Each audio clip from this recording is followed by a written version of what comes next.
হঠাৎ শিশুটা মাটিতে পড়ে গেল। হাত পা কাঁপছে, চোখ উল্টে যাচ্ছে, আর মা শুধু চিৎকার করে বলছিলেন, আমার বাচ্চার কি হচ্ছে। আসলে এটি ছিল খিঁচুনি। এই সময় অনেক প্যারেন্টস ভয় পেয়ে যান, কি করতে হবে বুঝতে পারেন না। কিন্তু প্যানিক না হয়ে সঠিক পদক্ষেপ নেওয়াই সবচেয়ে গুরুত্বপূর্ণ। খিঁচুনি বা সিজার আসলে কেন হয়? ব্রেইনে হঠাৎ অ্যাবনর্মাল ইলেকট্রিক্যাল অ্যাক্টিভিটিস তৈরি হলে খিঁচুনি হয়। শিশুর মধ্যে সিজার বা খিঁচুনি হলে দেখা যায় হাত পা কাঁপা, শরীর শক্ত হয়ে যাওয়া, কিছু সময়ের জন্য অজ্ঞান হয়ে যাওয়া, চোখ একদিকে চলে যাওয়া বা উল্টে যাওয়া, অথবা হঠাৎ রেসপন্স না করা। এখন প্রশ্ন হলো, এই সময় কি করবেন?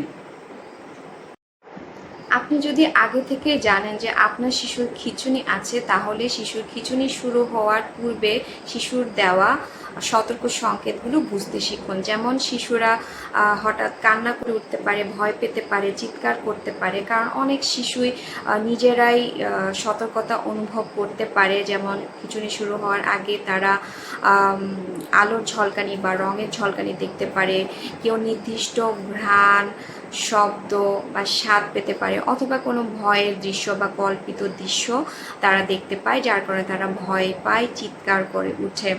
এই ধরনের সতর্কতা বুঝতে পারলেই শিশুকে নিরাপদ স্থানে নিয়ে শুয়ে দিন। যেমন নরম কোনো মাদুরের উপর শুয়ে দিন অথবা বিছানার উপর শুয়ে দিন, যেখানে সে নিজেকে নিজে আঘাত দিতে পারবে না। আবার অনেক খিঁচুনির ক্ষেত্রে শিশুরা কোনো ধরনের সতর্কতা অনুভব করে না, হঠাৎ করেই শিশুর শরীরে ঝাঁকি লেগে যায়। খিঁচুনির সময় শিশুকে পাশ ফিরিয়ে শুয়ে দিন, অথবা শিশুর মাথা আলতোভাবে একদিকে কাত করে দিন, যাতে মুখের থুতু বাইরে পড়ে যায় এবং নিঃশ্বাসের সাথে ফুসফুসে যেতে না পারে। যখন শিশুর একটি বড় ফিট বা খিঁচুনি শুরু হয়, তখন তাকে সরাবেন না, যদি না সে কোনো বিপজ্জনক স্থানে থাকে।